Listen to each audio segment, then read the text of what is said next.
Très certainement, l'une des plus grandes épreuves que peut vivre un être humain, c'est d'être privé d'amour parental notamment, de grandir sans ses parents, de voir les autres enfants se faire offrir des cadeaux, recevoir des câlins, de l'amour, être accompagnés dans leur quotidien tout au long de leur enfance et être mis de côté.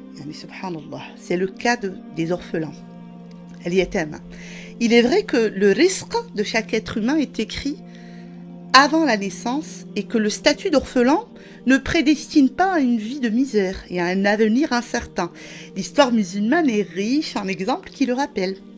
L'imam Shafi'i, le grand imam Shafi'i était orphelin, yatim. Le grand imam Ahmad ibn Hanbal était orphelin. L'imam Ibn al-Jawzi était orphelin. L'imam al-Bukhari a été élevé par sa mère. Yani, subhanallah. Notre plus bel exemple, Mohammed alayhi salat wa salam, était orphelin. Yatim. En effet, son père est décédé avant même sa naissance et sa mère est décédée lorsqu'il n'avait que 6 ans.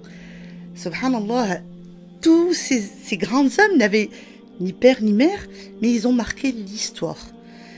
Ça nous prouve quoi? Ça nous prouve qu'Allah est là.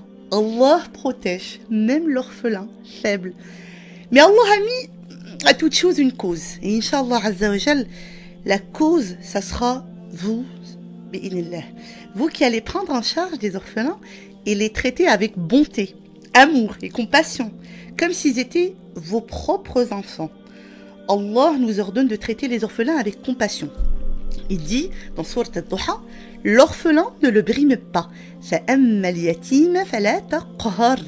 Oui, l'orphelin est faible de nature et il est certainement plus facile de se montrer hautain, injuste envers lui, d'élever la voix, subhanallah, quand on est avec lui.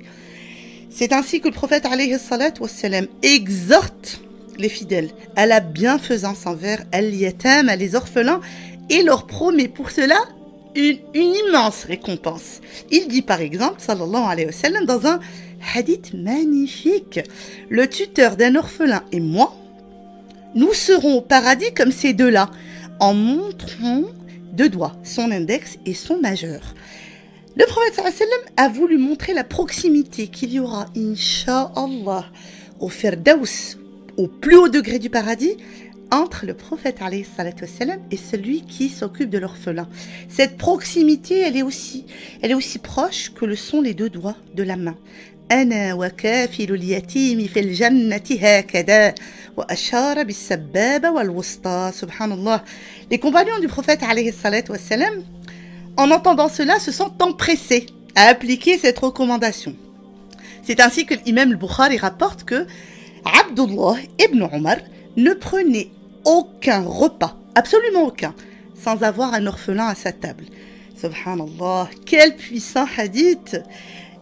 Vous vous rendez compte, tout le monde peut avoir une place aux côtés de notre prophète bien-aimé, sallallahu alayhi wa sallam, au paradis.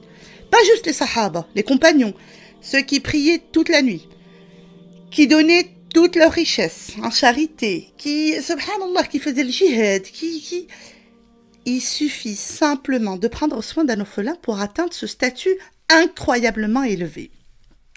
Prendre soin des orphelins est une cause particulièrement chère au cœur du prophète alayhi salatu wassalam. Il était, comme on a dit, lui-même orphelin. Et c'est ainsi que le cœur de chaque croyant devrait frémir à l'écoute des recommandations prophétiques. Par exemple, le prophète sallallahu alayhi wa sallam nous dit « Béni soit la richesse d'un musulman » avec laquelle il donne aux pauvres, à l'orphelin et aux voyageurs. إن هذا المال خضرة حلوة ونعم صاحب المسلم هو لمن أعطاه المسكين واليتيم وابن السبيل. Subhanallah.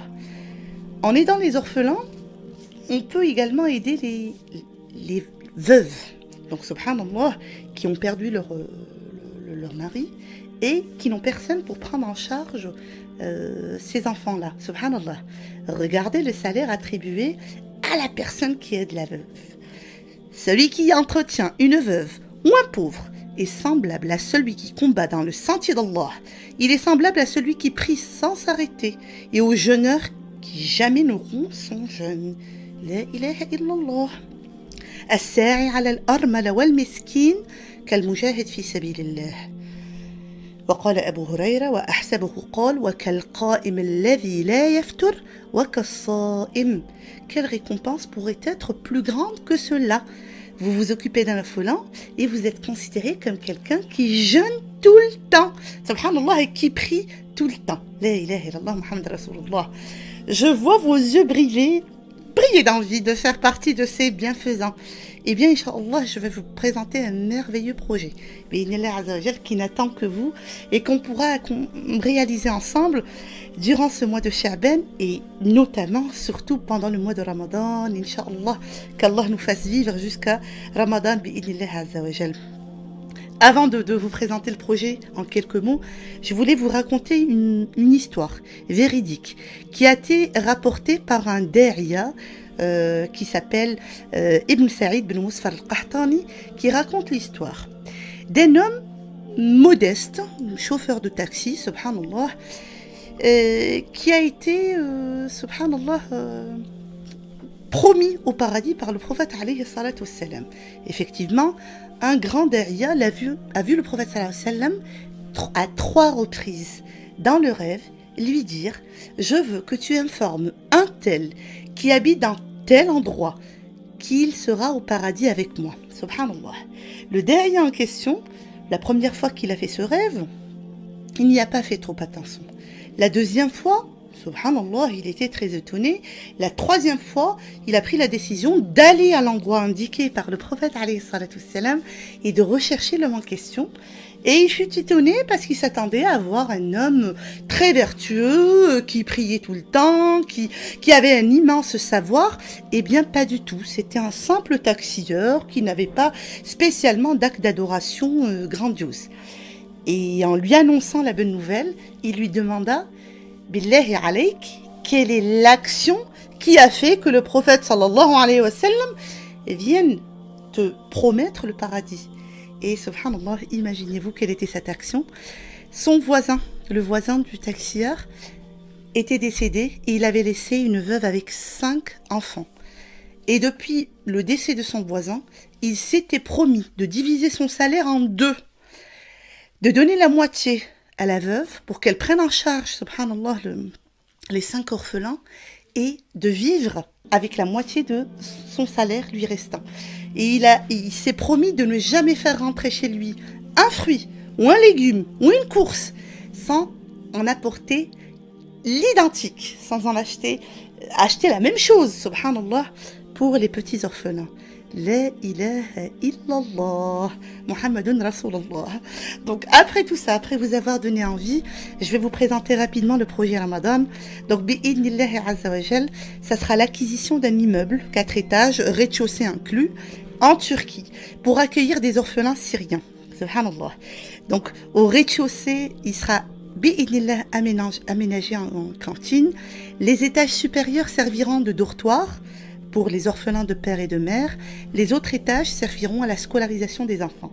Il y aura un système de transport qui sera assuré pour récupérer les enfants qui ont leur maman dans les camps et qui vivent dans des conditions vraiment pas possibles, et ils seront redéposés en fin de journée auprès de leur maman, subhanallah. Les repas sur place sont assurés, donc, ainsi que les goûters, et l'équipe d'enseignantes, l'équipe, subhanallah, de professeurs qui accompagnent les orphelins, masha'Allah, sont déjà prêts. C'est un orphelinat qui accueillera environ un peu plus de 170 orphelins. Donc, subhanallah, le salaire dont j'ai parlé pour un orphelin sera multiplié par 170. Le coût de l'immeuble ainsi que des travaux qui vont être faits est de 90 000 euros. Je suis sûre, subhanallah, que la Ummah témoignera encore une fois de son immense solidarité et de sa grande bienfaisance. Je dis bismillah et je souhaite qu'on œuvre pour être tous avec notre prophète bien-aimé, Mohammed alayhi salatu wassalam, au paradis.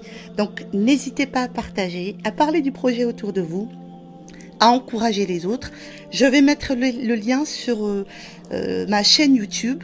Je mettrai les liens également sur mon Instagram, naima.puis. Je mettrai les liens sur le Cotiseup, je mettrai les liens sur la page de collecte sur Amanati, yani subhanallah.